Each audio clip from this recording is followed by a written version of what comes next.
Hello, everybody. I do want to be respectful of your time, so please, let's get started right away. Good afternoon. Thank you for joining us for Media 2070's fourth press briefing.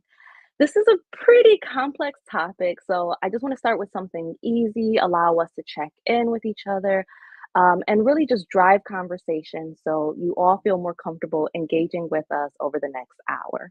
Okay, Josie, you've already beat me there. I was just going to ask everyone if you can just tell us where you're tuning in from. Um, I would love to just see where everyone is located and just kind of shout these out. Um, Definitely just one of my favorite parts. So I saw Josie commented. We have some folks from Albany, DC, New York City. Um, Please just go ahead. Oh, Newark, New Jersey, Albany. Todd, I love your comment. Yes, Joe is here today. He's going to talk to us a little bit about policies and some of the bigger kind of things that go into what we're seeing in newsrooms. So thank you for joining us, Todd. Um, ooh, Manchester. I love that. New Hampshire. And I know we also have some folks coming in from Kansas and San Diego. So whether you're tuning in live or you're watching this later, thank you for joining us. It is just so inspiring to see how many people believe in media reparations with us. So let's get into it. My name is Tiana Magnon, and I am the owner of Magnon Media. We are working with Media 2070 to raise awareness about media reparations. And it's been really exciting because already we've been able to use these briefings to set up meetings with editors around the nation. Um, we've talked about how to reform newsrooms, and we've just had some incredible publishing opportunities. Diamond, who you'll hear from in a little bit, she just wrote this beautiful op ed for the Buffalo News, and it was placed right on the opinions front page. So just a quick shout out before we get going too far to everyone who has been in this work with us, Black Wall Street Times, the Only One Mic podcast, I see you, The Emancipator, ESPN, Mother Jones. We're just fortunate to really be building a village with us. So today, this press briefing is just really an update on a year of incredible work. Media 2070 has traveled to Harlem to reimagine the future of news, universities across the country to educate student journalists. So I am going to toss it to Vanikia first to introduce herself. Hello, everyone. My name is Vanikia Williams, and I'm the campaign manager for Media 2070. So glad that you all are here and taking time out of your busy schedules to be with us. So I'm sure you're already somewhat familiar with Media 2070, but to give you a little bit more context, in October 2020, which feels like a lifetime, and just yesterday ago, Media 2070 was launched and came about into the world with an essay, a 100-page essay that chronicles media harms from the inception of this nation, with the first newspaper selling and acting as brokers for enslaved Africans, up until modern day, where we talk about Sophia Noble's work around algorithms of oppression and things of that sort, the lesser known things around media harm. And we really believe that our work is visibilizing the things that are often left invisible about what this nation does or doesn't do, and the narratives that are told about Black people in particular, the myth of Black inferiority. So our work is to undo that myth, turn it upside down on its head, and also to make sure that we create a news story, that we really do the work of making sure that our imaginations are really brought forward and tell the work of a new world coming to bear. So Media 2070, we're in our third year, and there's so much exciting work that's happening, some of which you'll hear about a little bit later today, some of which Tiana mentioned. We've taught college courses, we've done a film, Black in the Newsroom, we've done Black Future Newsstand, which has traveled from Harlem to Austin and hopefully some other cool places. We have policy work coming forward with the FCC, which you'll hear about. We have different cultural and infrastructural innovations that are coming about that we truly can't do without people like you. So thank you for your partnership. Thank you for believing in us and believing in media reparations. And with that said, I'd pass it back to Tiana. I believe you'll be hearing a little bit more about Media 2070 and what we've done. Yes, thank you, Benicia. 3 years is such a short time for so much incredible work. So I don't mean to speak for everyone, but it is so inspiring just to see the drive that you all have. And I think Diamond, who I would love to bring on stage, Diamond Hardiman, has done such incredible work working right with editors and newsrooms. And she's actually going to tell us about a series of videos that she's been working on, specifically the reparative journalism video and just more of this work. So, Diamond, can you tell us a little bit more and maybe we can watch this video with everyone? Yes, thank you, Tiana. Hi, everyone. I'm so happy to be here with you all today in the beginning of the new year. So grateful for everybody that's joining us. My name is Diamond Hardiman. My pronouns are she, her, and I am the reparative journalism manager here at Free Press. And so I work with the Media 2070 and News Voices team, continuing in the lineage of Media 2070's call for reparations, media reparations. And so what I'll be doing today is talking a little bit about my work and explaining how this initiative is working to build systems that repair harm. So how are we responsive to the harm that Media 2070 talks about in their essay, where we talk about the history of anti-Blackness in the media and in news. And so, like I said, reparative journalism is just a continuation of that lineage, where we're focusing on the call for media reparations, specifically within journalism institutions and with its stakeholders. So that looks like newsrooms, that looks like college campuses, it looks like journalists and media makers, and it also looks like community members. And really the ultimate goal of this work is to initiate repair processes and initiate healing within communities. And so with that, that's kind of an intro to it. I'm going to pause here and let us talk about some of the ways that this work is wrapped into the rest of Media 2070's visioning and media reparations work. And we can go ahead and play Media 2070's 3-year anniversary video. And so let's give a little pause as we try to get that one up onto the screen. And after that, I'll come back and share a little bit more examples of how this work is filling out Media 2070's mission and our visions for a new world by 2070.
Thank you. I really love that video. So I was so in tune and so leaning in, but I think it's really important to talk about the whole context of how this work fits together.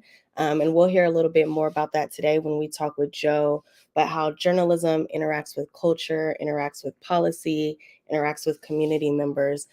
So really happy to be part of the ecosystem that's working on these different things. But back to reparative journalism. Like I said, it's just a continuation in the lineage of the call for media reparations with a specific focus on journalism. And so what we look to do is build repair models and processes for those stakeholders and communities to begin initiating repair and prioritizing healing on the road towards media reparations. And for us, media reparations is a world where Black people are able to own and control their stories from ideation through distribution. So we're really thinking about how do we sow the seeds? How do we start blooming flowers of repair so that we can engage in these repair processes and get to the other side of reparations? So a little bit about how this project started. Of course, the foundational text is the Media 2070 essay, but I also did a lot of research with working Black journalists and media makers. I went to a lot of community events, and I also did research on societal level repair processes in the aftermath of large-scale harms. So things like the Truth Commissions in South Africa, things like Land Back, and of course reparations here, but it's also a global movement. And just really learning what kind of things are present, what kind of things are possible when we prioritize and center repair. And so some of the learnings that I had from that were these 5 or 6 phrases that kept coming up with people about what needs to be present or what is present when we prioritize healing and repair, specifically in journalism. And I'll point out a few, but one of my favorite ones is joy. I had a lot of conversations about how joy and beauty and art is present when we're talking about these very heavy things and the weight of anti-Black harm and how it impacts communities. Another one, I couldn't have a conversation without talking about accountability. So how are we looking at accountability for institutions, for newsrooms, for leaders that have kind of helped undergird this system where we're extracting from Black folks and where news and sales come at the expense of Black communities and their personhood and their narratives. Care is something that Media 2070 talks about a lot as the antidote to harm. So when harm has occurred, how do we begin to care for each other more as a response and as a way to build new worlds? And then also talking about alternative economic models. So what are ways that we can resource and provide people with the things that they need so they can tell stories about healing and so that they can tell stories about repair? And so when we talk about reparative journalism, this is really what we mean. Stories that center these things specifically in response to anti-Black harms, relationships within newsrooms and among newsrooms and the communities that center and prioritize these things. It can also look like creating space for community members to grieve and talk about the journalistic harms that they've experienced. It looks like challenging the journalistic norms about who is a part of the journalistic process. And it's also about engaging the future of journalism to build more reciprocal, more caring, and more practices that focus on solidarity. And then we've got a few examples that we'll also get into later that you see across your screen, but these are newsrooms and these are some of our allies and partners that are doing this work. Sometimes it also looks like investigating and creating content that highlights the ways anti-Blackness has negatively impacted community and prioritizing telling holistic, human, reciprocal stories about Black folks in their communities. And so that's kind of the story of reparative journalism, where it came from and what it can look like in practice. And so we took all that research that I just explained and we made it into a video series that will be premiering today, video 1 of a 4-part series. And so what we also found when we're talking about what's present when repair and healing are prioritized is also space to talk about the truth of the harm that has occurred. And so a lot of times we always like to start with acknowledging the harm. And so our first video in the series will be about that. It'll be talking about the ways that journalism throughout the centuries has impacted different communities, and particularly focusing on the thesis of Media 2070 about how anti-Blackness is really central to that marginalization and how we can kind of see it spread to different places. So we're going to go ahead and queue up that video. And this is the first of a few. And in the follow-up email, we'll make sure to get in contact with folks as the next few videos come out, where we'll be defining more about what do we mean by repair, what have we learned from these global processes, and then talking to people that are practicing it and doing that work. So I'll go ahead and pause there, and then I'll be back after the video.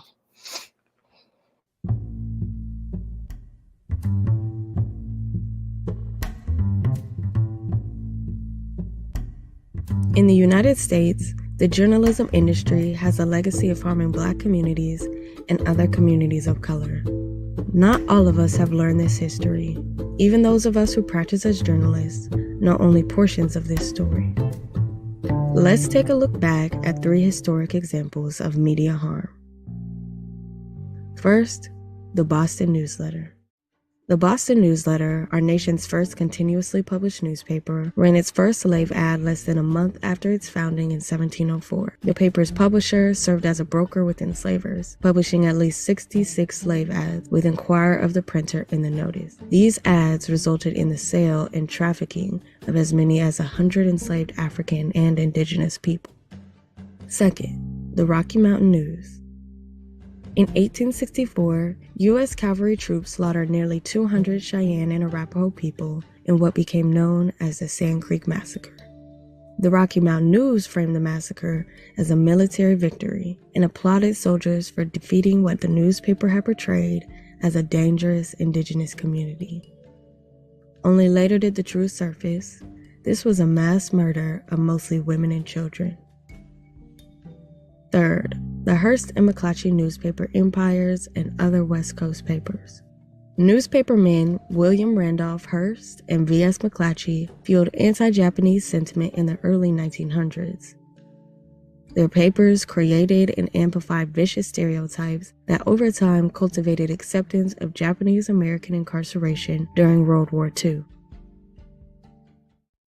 These are only 3 of the countless examples of journalism's history of harm. It's taken the work of many scholars and journalists of color to piece together the industry's roots in oppression and anti-Black racism.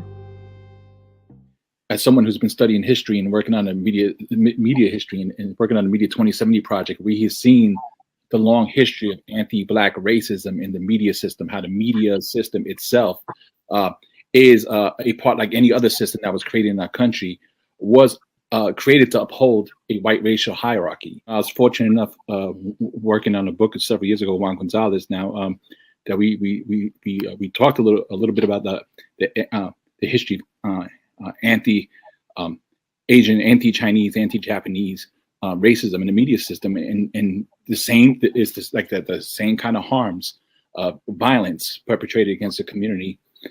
It was done just like it has in the indigenous community and the Latinx community and so forth, so on. So this is the history of white supremacy in the media system and the function it plays.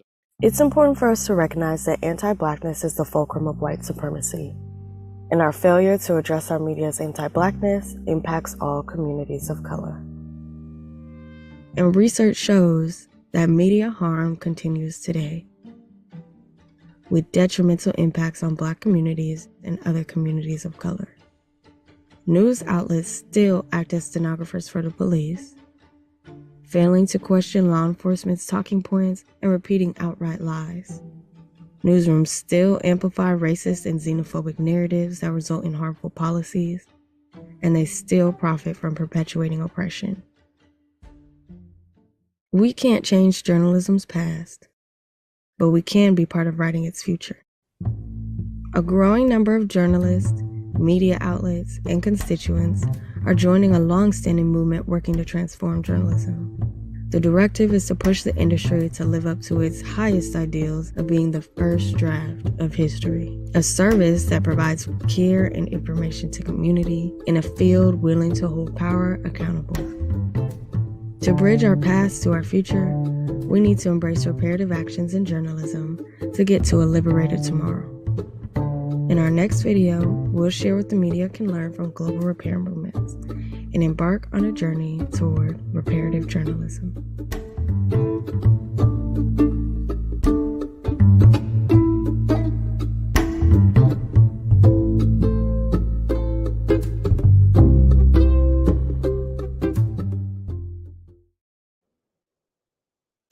Hey y'all, I hope you like the video.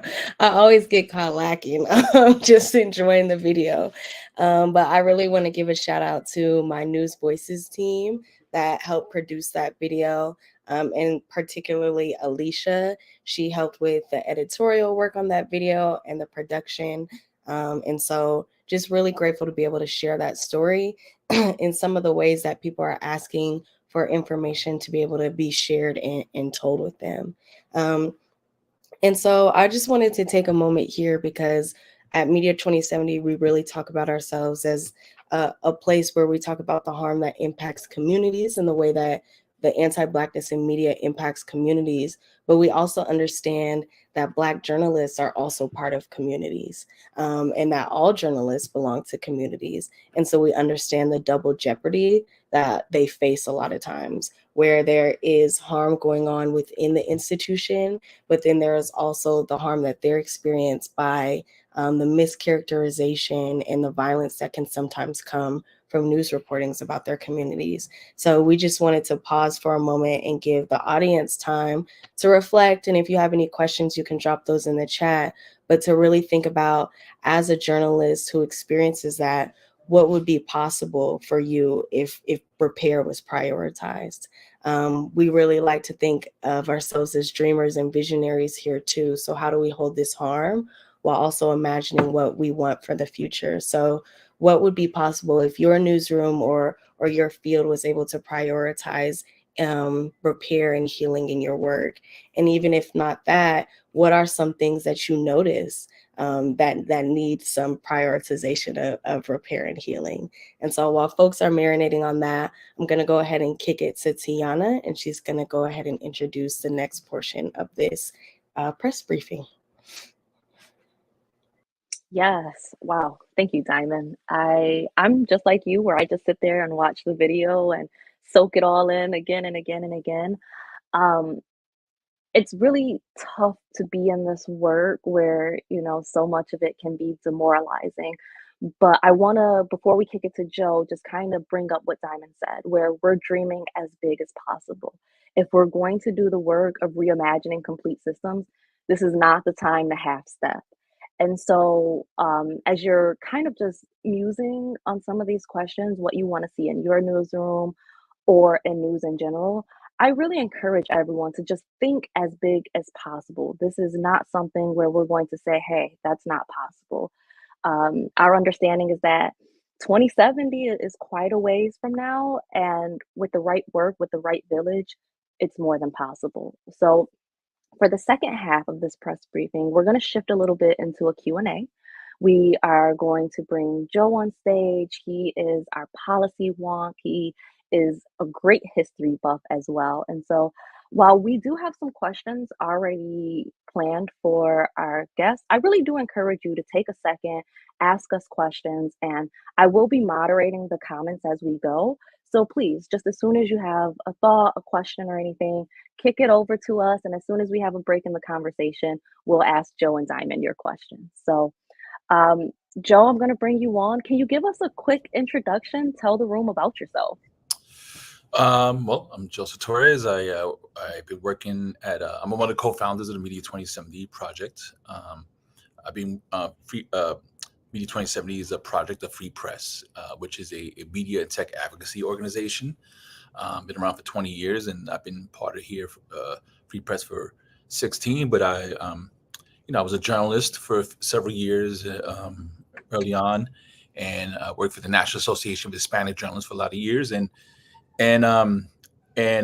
co-wrote the book, as you showed, Diamond showed in her video, with Juan Gonzalez, News for All the People. But for me, I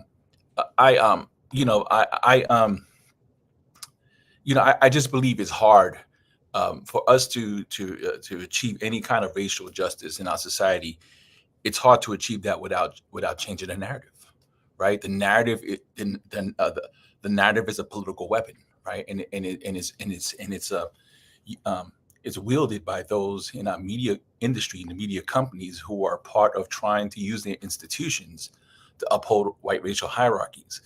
And so for me, understanding the history, we continue to learn more about things we should know about, and we just do not know. to actually have a diagnosis of what is the problem we're trying to solve. Because lots of times what we're trying to do is to change these institutions, and the question we have to ask ourselves, are these institutions, can they actually change? They're political. They have a political purpose. They have they exist for a political reason, right? And again, when it comes to race, it's upholding racial hierarchy. So what is it that we need to, what kind of system do we need to build? What needs to change in order for us to have a reparative future, as Diamond is talking about? And so that's my curiosity. My curiosity is like diagnosing the past to understand the present, but what do we do about the future, right? And we have to spend time thinking about what is the world we want to create, as Diamond is talking about. And for me, I'm thinking about the structural part. I'm thinking about like the federal government has played a long role in helping to create every industry that comes about, including the media industry, and its rules and regulations have helped to determine who has the power to control and disseminate information to the masses, and it's a policy of exclusion. And who are those who, like so many of our community publications, who are struggling to tell a story? So right now, I just say like there's an effort right currently, for example, right now. Going on within journalism there's this whole conversation happening across the country about saving journalism, because we have to they say we have to save journalism in order to save democracy, and there's states getting involved in considering funding local journalism. Foundations, there's a coalition called Press Forward of 22 foundations, led by MacArthur and Knight Foundation, that's going to invest $500 million to $1 billion in local journalism over the next 5 years, is a way to, they believe, is to fight against misinformation, disinformation, but also to save democracy, they say. But as we say in 2070, when hasn't journalism been in crisis for Black folks, and when hasn't democracy been in crisis for Black folks and other folks of color as well? It's always been, and then journalism has always been in crisis for us, for our communities. And so if we're going to achieve some so-called multiracial future, it's so-called multiracial democracy, we have to be able to have greater control over the creation and distribution of own narratives. There should be a robust BIPOC media ecosystem, in my opinion, that is not based on maximizing profits, right? And so what can we create? And I'll stop here. And thinking about the future, is there a world, can we envision a world where anti-Black narratives have been deconstructed? Anti-Black narratives were constructed for a political purpose. Can they be deconstructed? And we believe there's a world where you can deconstruct these narratives. And as my colleague Alicia Bell, who's one of the founders, said, once you go through a reparative process, when harm happens, you're in better position to address it quickly than we are now, than we're positioned now. So, so structure is just, I'll stop here. Structure is about how do we own and control and have the financial resources, because there's a lot of folks making money off of the financial resource of the public good, over the control of the airways and digging up the streets, that the government's helping to subsidize the profit of these companies by allowing them to use the public good in order to control the creation and distribution of narratives and the stories they tell. And we know that racism sells, racism, especially in local news, racism is profitable. So I'll stop there, and I'll take any questions, but I don't go too long, so I'll stop there. No, that was perfect. And I'm actually happy you brought that up, because Todd brings up News for the People, which is, if you haven't already, please check it out. It is such an incredible read. And I think one of the first to really dig into what needs to happen, but also how we got here. Joe, you brought up money and profit, and we've been talking about the need to kind of change the narrative, own our own structures. I want to have a very frank conversation. Can reparative journalism, can we build these new systems while the focus is still so much on profit? What does this actually look like? It's a tough, it's a tough thing because the non-commercial media system that we tend to think about in this country is also a commercial non-commercial media system, right? It's brought to you by the biggest corporation in the world, the underwriting. And so, we have to think about, in my opinion, how to claim back some of the profits being made from these companies and from the use of public good in order to provide funding for local communities across the country, and robust funding, because folks are using our airways as a free license to broadcast. Folks are digging up our streets and to lay down cable so they can provide us with not just broadband, but also cable access. And what are we getting in return, right? What are we getting in return? And so there's a lot of money being made off the public good, right? And so to me, that's the places we have to start looking at and thinking about, like, how do we claim back some of that money in order to fund our institutions? And in a non-commercial way, where there's in a way in which the pressures for profit, maximizing profit it's the goal of maximizing profit it can take away the pressure of that being the case, right? Of how do we maximize profit? Because maximizing profit and doing what's right for the community, it's a contradiction. It's often a contradiction, right? You can't do one. Thinking about maximizing profit and then serving the community, it's a contradiction.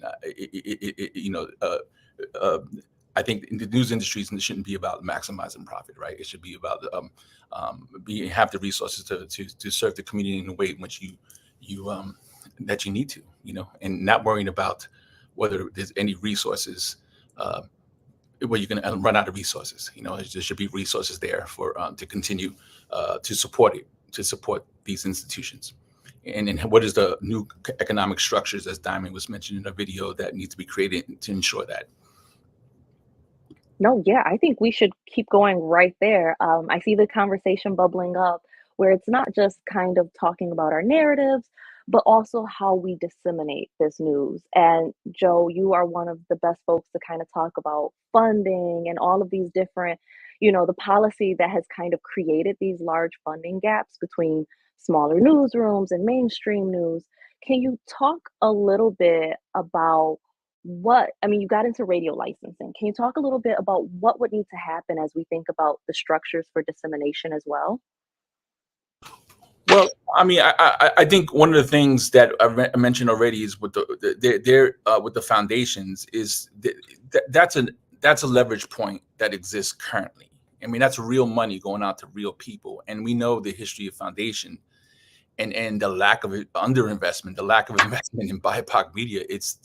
It's a long history of it, right? And so there is, groups like Borealis Philanthropy has been working to organize the BIPOC ecosystem to have their voices heard and tell these funders that to fund our community. So this is something you can do in the media. I think the steps to repair the future is going to take, like you said, over 70 years, a lot of things that have to happen in order to achieve this reparative future that we're talking. We're trying to create a future that really hasn't existed, right?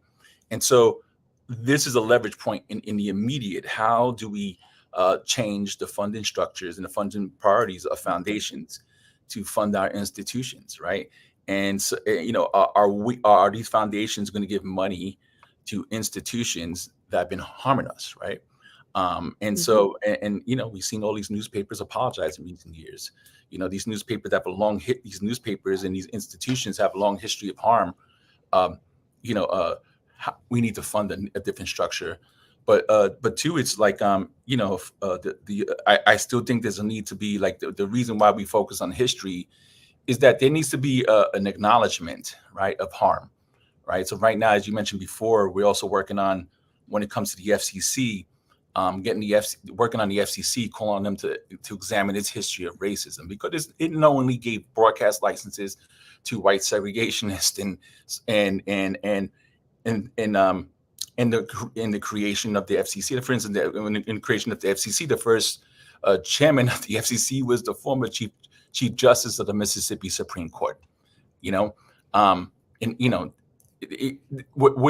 our communities were not going to get broadcast licenses, and so we have to reconcile with the foundation and how it's built, and to start addressing what are the different interventions government can make to actually addressing, and that's a long-term project, right, into addressing its role in creating these systems that uphold white racial hierarchy. We have a paper that's going to be coming out soon that addresses this topic of the creation of the FCC and in the in the racist histories of those who created it, because the folks who created were eugenicists and Herbert Hoover, for example, was one of the presidents, and he was key in the creation of the modern commercial radio industry, and he was one of the chief architects of racial housing covenants. And so we weren't going to get licenses. Our community weren't going to get licenses with this ideology. This it was 50 years after Reconstruction, and these folks who were creating the FCC and stuff like that were living through the era of Reconstruction, and this was a backlash to Reconstruction as well. And so, very much like right now is a backlash to what happened 50 years ago to the present day. Same thing was happening then as well, right? And so, these are the kind of things that we're going to be talking about and trying to understand of how do we get here, because it's hard. We have to have a diagnosis and understand how we got here in order to be able to understand what needs to change to go forward, so we don't replicate into the same harm and continue to try to integrate these institutions that continue to harm us. Yes. And the same thing with the paper on the FCC. Diamond mentioned when the videos come out, we'll email them to everyone. Same with this. Joe, I also want to bring Diamond back on stage because we have an excellent question from the Kansas City Defender, where we're looking at how can smaller newsrooms increase their editorial capacity, that output to compete with harmful narratives. I'm thinking about how in a lot of cities, the police will put out breaking news reports at 5 p.m. or 6 p.m. on a Friday. So how do you make sure you're competing with all of this stuff without reinforcing that capitalist expectations on your newsroom and your staff? That is such a great question. Happy to have the Kansas City Defender in the chat. Big fans of that org. And I think that it's a really complicated question, but I think that there's layers to it in terms of how are we shifting the culture of what news production and news dissemination looks like. Like you said, sometimes the police offer press releases, they offer sound bites, but how are we reshaping what we understand to be the information that our communities need to be safe, to see themselves. And I think that one of the things that I think about most is how we can tap into the different ways that we are storytellers and the different ways that our communities tell stories and share information. And so thinking about how newsrooms can partner with librarians. And this one's a little controversial, but even how folks can partner with people that work in organizations that serve community. Those are information sharers. How are we working with content creators and storytellers within our communities that can help build up in the places that we don't have the necessary resources that we should have, and that, like Joe said, that we are working on changing the structure so that we do have access to more resources. But how are we creatively using the ways that we tell stories and we share information so that we can collaborate with people and kind of share some of that burden so that we can move at a pace that feels better and tell stories that we want to tell that feel good for our communities. It's funny that you say that. It reminds me of one of the folks we work with all the time, Temple University, and Andrea over there and Tahi. They're doing such cool work to try and see if residents can tell stories. What do we need to do to just get normal, everyday people to practice journalism? And it's such an interesting way to kind of erode that barrier between the newsroom and the city. I also want to kind of piggyback on that because I saw Josie's question. When it comes to Black publishers, journalists, whether they're in a mainstream outlet or it's their own outlet, what strategies can we think about for those who actually have a decision-making role? What should they be thinking about? Yes, I think we're pulling up the question. So how can we design strategies for folks to be at the table, especially when we're talking about funding and when we're talking about these bigger decisions that are going on in policy. And I'm going to be a broken record on this, but I really think information is power in that sense. And so how are we looking to our friends that are publishers, our other newsrooms, not just in our own locality, but across the country, to think about how can we be sharing information with each other about policy, about funding, and how that can build solidarity and power for us to have unified strategies on what kind of positions we want to take, on what kind of requests and calls we have for people in those positions. And so I really think information sharing is definitely one of the biggest strategies. And as Media 2070 is moving forward, and as the reparative journalism work is moving forward, a lot of my focus is on what's going on in California that can help New York, that can help Texas, that can help Kansas.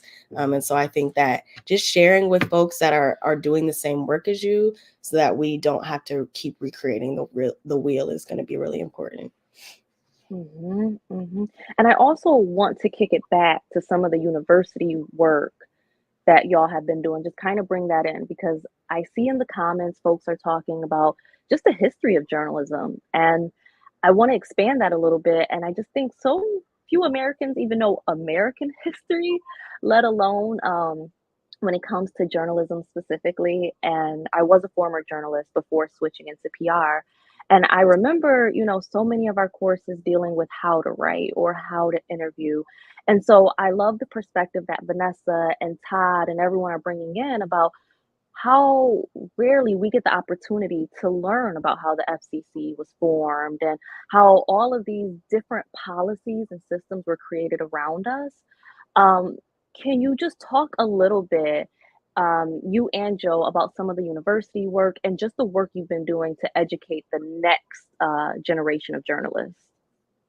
Yes, I can go ahead and start, and then I can pass it to you, Joe. But we have done a lot of work with colleges to build curriculum around reparative journalism and media reparations as a whole, because what folks are saying in the comments is very true about how the history of the field kind of just gets skipped over in J school. And then journalists are entering a field without the full context and understanding of how it impacts community and what the real relationship to communities are. So it's really important for folks to have access to that history, if nothing else, just so that journalists have more autonomy and power in understanding what role that they're playing in society and in community. But we do have a lot of courses where we're teaching that history, but we're also doing the arc of, this is the history, this is how we got to where we are, and we also want us to put our hands in the sand and into the dirt, into building and shaping the ground for what we want next. And so we do a lot of courses that include art making and visioning. Vanikia and I have taught, Vanikia teaches a whole course at Colorado College, and I just come in sometimes and do art with students, where we ask them, what are headlines from the future? What are stories that would be written from the future if we were in a world where care was abundant, where reciprocity was abundant? What would be possible? And so we really are just talking to folks that haven't necessarily entered the field yet and igniting the imagination and the possibility so that we can plan the steps for tomorrow. And yeah, I'll go ahead and pass it to Joe. But for us, it really is just giving people the space to even have the opportunity to have a say and power in how the field is moving. Yeah, I want to say like that this year's we're only 3 years old. We just turned 3, and it's been like an amazing 3 years. And one of the areas in which it's been really just pleasantly affirming, let's say, is the feedback we're getting from colleges. The folks who are using our essay in their classes, and we hear about it, and we get invited to speak to different classes, and just the number of folks that we've heard from who use our essay or want us to speak to their classes, it's been like, it wasn't something that we anticipated that, and when we began, and so it speaks to something. It speaks to an area of potential of one of the things that, we're a 3-year-old project, and we've grown in the past 3 years a lot in our learning. And, and this year we're really working hard to really understand our strategy for like how continue to hone down on our strategy to like, are we doing the things that we need to do in order to set up to take the steps now to continue to set up the future, so we can have not just continued success, but also see like material change. But one of the areas is it's the students. It's the idea of like there is something there. There's something that's being embraced with a lot of different students and a lot of professors who are bringing this into their classroom. And so so there's something there. There's something there that we have been investing in and continue to ask, and very excited about working in the space and being called into the space. We've been called into it. And we it's like, can we continue to build? One of the jobs I think of folks in leadership and leaders is to create more leaders.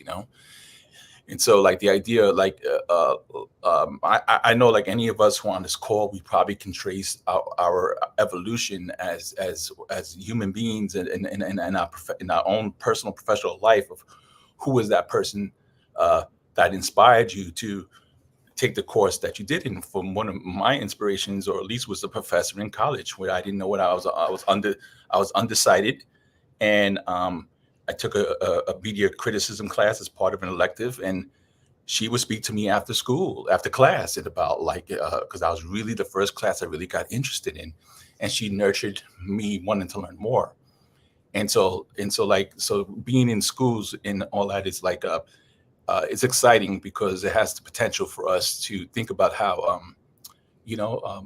that folks are coming out of there with, I'm seeing in the chat, I finally was able to see some of the chat with like was with a skill set, a critical, not just like the skill set how to technically write anything, but like the critical skill set to be able to analyze like what is the function of these news organizations, and what are they perpetuating, and what needs to be different. We hopefully can continue to build with folks like this, maybe in 2030, 2040, 2050, they're leading this effort to get us to 2070. So I'll just stop there.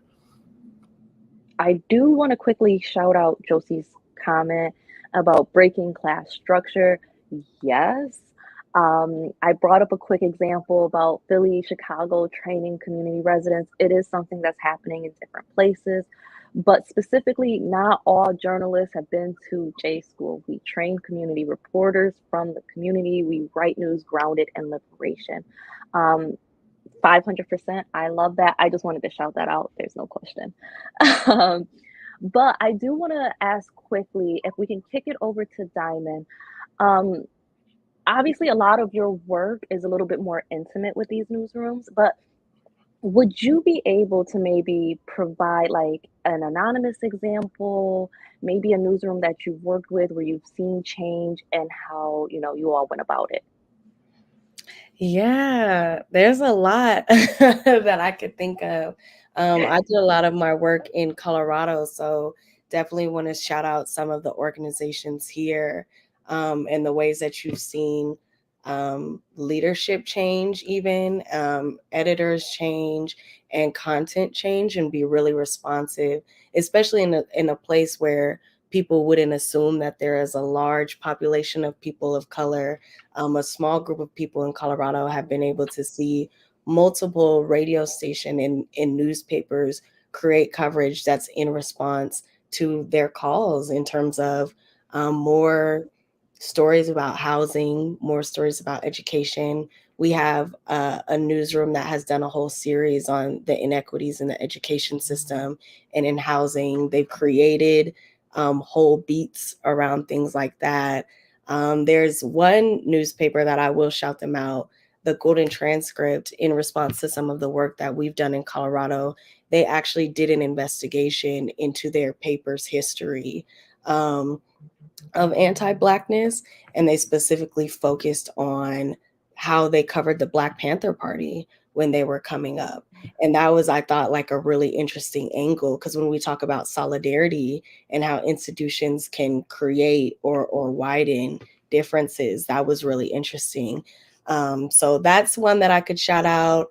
They talked about how their paper covered the Black Panther Party. But one that I also wanted to talk about, and Joe kind of touched on it a little bit, is there's a lot of newspapers nationally and internationally that are apologizing for the different things that their coverage has done. And so when we talk about coverage, we are talking about narrative of how communities are perceived, but we're also talking about like real instances of violence. We're talking about headlines that have incited riots.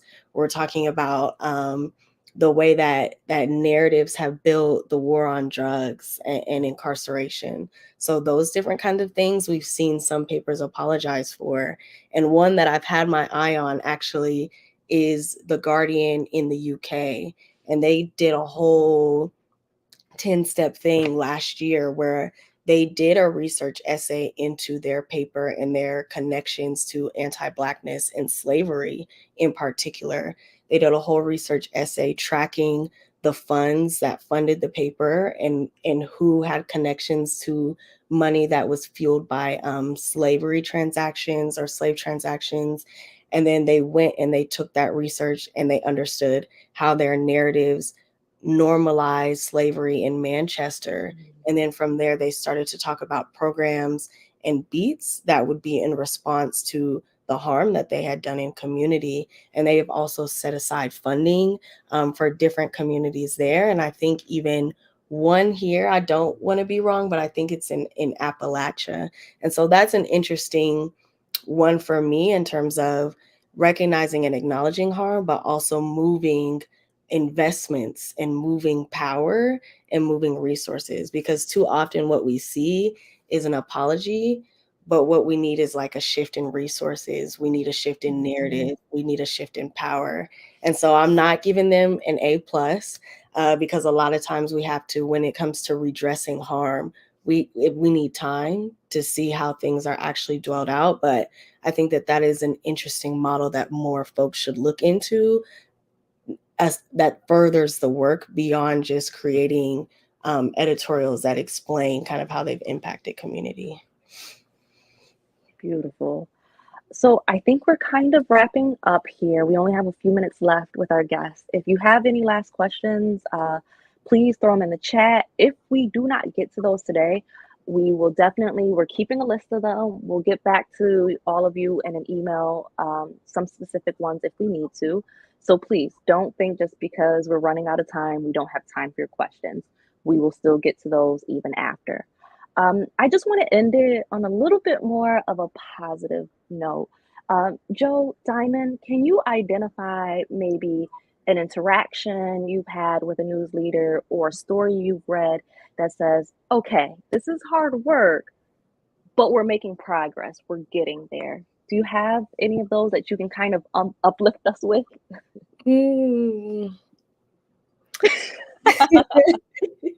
I'm always in deep thought. I love that question, and I'm thinking because there's so many.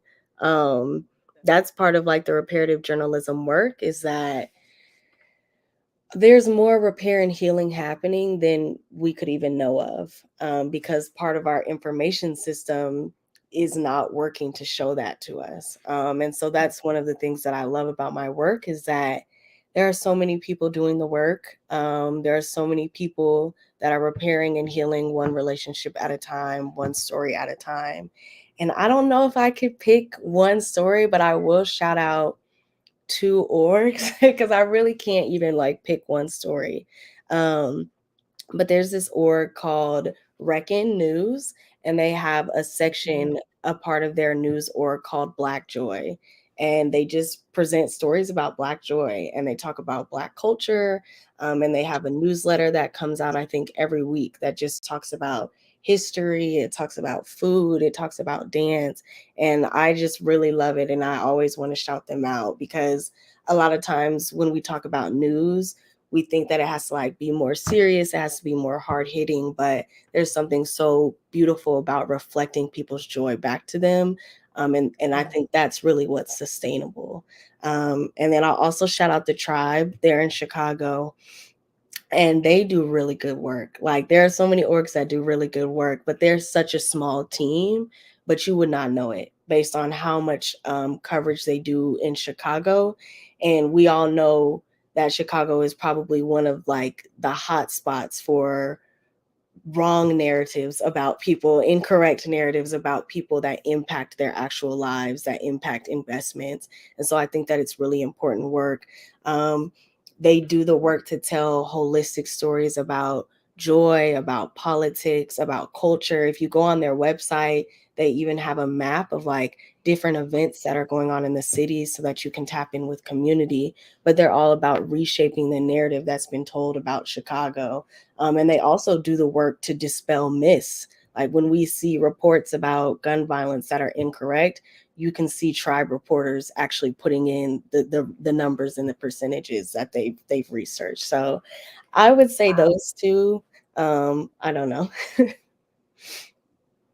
No, yeah, there's so much great work. It's just like happening in pockets of the country. And some of what we do is just, hey, we're all doing this together, y'all. I love Josie Public Square Amplified, incredible work. You know, I just so many cool people. Carl, who was in the room. As we wrap up, Joe, do you want to just take 30 seconds to maybe share your uplifting kind of Yeah, example? my 30 seconds is that the California Reparations Task Force actually in its final recommendations, it has a whole section that deals with culture, and it talks about journalism and these apologies, and it talks about the FCC. It talks about a lot of things culturally, right? Hollywood and all that. But in its final recommendations, it included the understanding like we have to get to a reparative future, and it included the call for a reparative fund to fund culture, to cultural work. Now, the next stage of this fight is going to be trying to get the California legislature to pass it.